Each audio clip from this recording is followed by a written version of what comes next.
Bienvenue.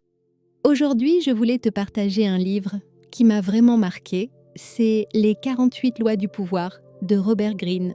Un ouvrage fascinant, parfois un peu dérangeant, mais d'une lucidité incroyable sur les mécanismes d'influence et de stratégie sociale qu'on croise partout, dans le monde pro, dans la politique, mais aussi simplement dans nos relations de tous les jours. Tu sais, ces situations où tu ressens qu'il y a un rapport de force, un jeu caché, même si personne ne le dit, ce livre t'aide à mettre des mots et surtout des stratégies là-dessus. Et c'est précieux.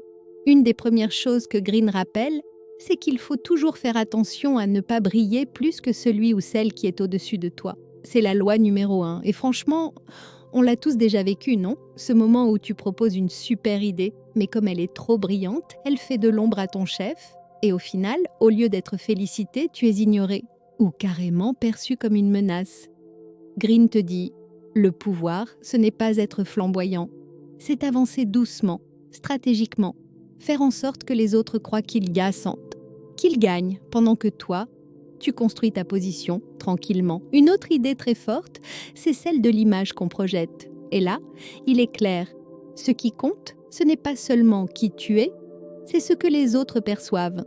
Créer un halo de mystère, cultiver ton allure, ta façon de parler, de te tenir. C'est pas superficiel, c'est stratégique. Tu peux être compétent, mais si ton image n'inspire pas le respect ou la confiance, tu risques de rester invisible ou inaudible.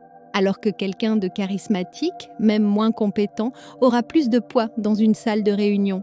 C'est une réalité dure, oui, mais mieux vaut en être conscient que de s'y heurter sans comprendre pourquoi. Et puis, ce que j'ai trouvé particulièrement subtil, c'est l'idée de jouer sur les émotions des autres. Pas dans le sens manipulateur malsain, mais dans le sens comprendre ce que les personnes autour de toi désirent vraiment. Leurs besoins de reconnaissance, leur peur de perdre le contrôle. Quand tu arrives à capter ces dynamiques-là, tu ne subis plus les situations. Tu les crées, tu les anticipes.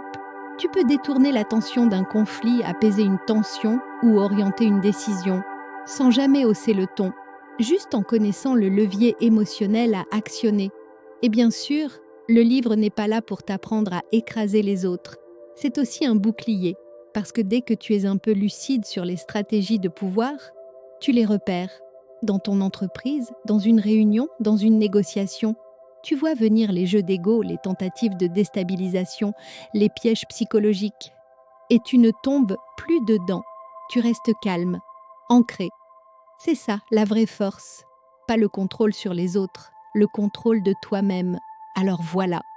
Les 48 lois du pouvoir, c'est pas un livre complaisant, mais c'est un livre qui t'ouvre les yeux, qui t'apprend à avancer dans un monde complexe sans te faire avoir, mais sans perdre ton intégrité. Si ça t'inspire, je t'invite à t'abonner à la chaîne. Tu auras d'autres lectures, comme celle-ci, des clés pour comprendre, influencer, t'élever, sans tricher ni te trahir. Et si tu veux soutenir ce genre de contenu, tu peux liker ou activer la petite cloche. Doucement, hein?